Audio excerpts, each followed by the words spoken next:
Hungary की तरफ जो यूक्रेनी लोग भाग रहे हैं उन पर फायरिंग की गई है। यूक्रेनी बॉर्डर गार्ड ने भाग रहे लोगों पर फायरिंग की है। सेना में भर्ती के डर से यूक्रेन छोड़ रहे थे ये लोग अवैध रूप से हंगरी में घुसने की कोशिश। तो आप देखिए लोगों पर किस तरह से मार पड़ रही है।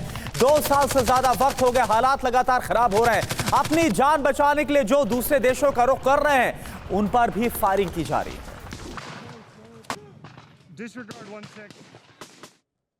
तो देखिए सेना में भर्ती का खौफ ऐसा कि यूक्रेन से भाग रहे हैं लोग और मारे जा रहे हैं। जंग के लिए यूक्रेन को दरअसल जवानों की और ज्यादा जरूरत है। लगातार लोगों से यह आह्वान किया जा रहा है कि वो जंग के लिए सेना में भर्ती हो। यूक्रेन लोगों को जबरन सेना में भर्ती कर रहा है। अब ये स्थिति वहां पर पैदा हो गई है। सेना में भर्ती के खौफ से यूक्रेन छोड़कर भागना चाहते हैं लोग, लेकिन ऐसा वो कर नहीं पा रहे हैं और अपनी जान गंवा रहे हैं। यूक्रेन से सटे देशों में अवैध रूप से वो घुसने की कोशिश कर रहे हैं और मारे जा रहे हैं। बिल्कुल देखिए हंगरी भाग रहे लोगों पर बॉर्डर गार्ड ने फायरिंग की है। जो खबर सामने आई है, बॉर्डर गार्ड ने 9 लोगों को हिरासत में भी लिया है। इनके खिलाफ कार्रवाई की गई है। ज़ेलेंस्की की अपील क्या सामने आ रही? विदेशों से यूक्रेनी लोग वापस लौटे क्योंकि वहां पर सेना में कमी महसूस की जा रही है।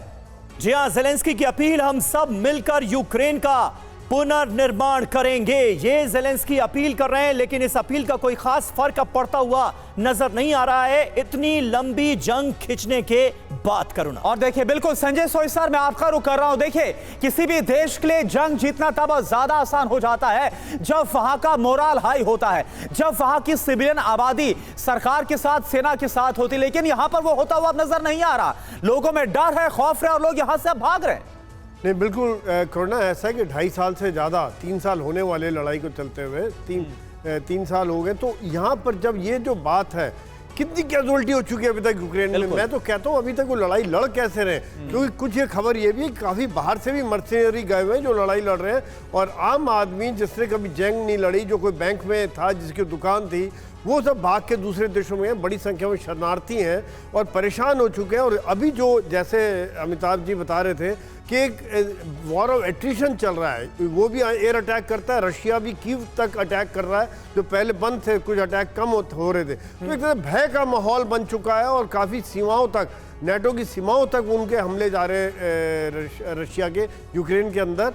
तो लोगों के अंदर डर का मामला बन गया, ये लड़ाई ख़त्म होगी नहीं होगी, हमारे लोग मारे जा रहे हैं, कब ये लड़ाई ख़त्म होगी। एक तरह से परेशान हो चुके हैं वो लोग और महंगाई आ रही है, बर्बादी हो रही है, उनके अपने मारे जा रहे हैं। तो नेचुरली वो अभी देश छोड़ के भाग रहे हैं और कोई सेना ज्वाइन करने के लिए शायद बहुत कम लोग तैयार हो रहे हैं। देशभक्ति का जज्बा जो पहले साल में था वो अब शायद कुछ कम हो गया होगा परेशानी की वजह से। बिल्कुल बिल्कुल सही बात है। ये जंग जब शुरू हुई थी तो मुझे याद आता है सोई साहब, हम और आप इसी स्टूडियो में बैठकर तारीफ करते थे कि यूक्रेन के लोगों का क्या शानदार जज्बा है, उनके हौसले को सलाम किया जाता था। लेकिन आज देखिए क्या दशा हो गई है। और देखिए एक अहम खबर, रूस के पैराट्रूपर्स का यूक्रेन पर अटैक हुआ है। यूक्रेनी ठिकानों पर दागी गई हैं मिसाइलें। जमीन से हवा में मार करने वाली मिसाइलों से कैसे किया गया है हमला, यूक्रेनी ठिकानों को कैसे बनाया गया है निशाना, ये देखिए।